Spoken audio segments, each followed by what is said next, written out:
সকাল থেকে টুকিটাকি বিজনেসের কাজে ব্যস্ত, একটু বিজনেসের কাজে আজকে ব্যস্ত ছিলাম। তারপরে এখন তাড়াহুড়া করে রান্না করছি। তাড়াহুড়া করে এই যে মোটামুটি সংক্ষিপ্ত রান্না। ভাত হয়ে গেছে, এখানে ডিমের বড়া আছে, ডিমের বড়া ভেজেছি। আর এখানে এই যে পুঁটি মাছ, দেশি পুঁটি মাছ একদম বাড়ি থেকে নিয়ে আসছি, বিলের তাজা পুঁটি, মানে চচ্চড়ি করেছি এখানে পুঁটি মাছের।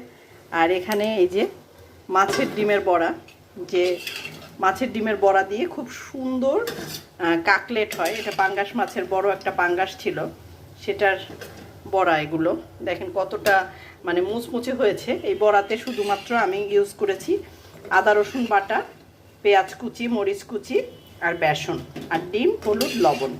এটা দিয়েই তৈরি হয়ে গেছে এরকম মুচমুচে সুন্দর মাছের ডিমের যে কাবাবটা। একটু কাবাব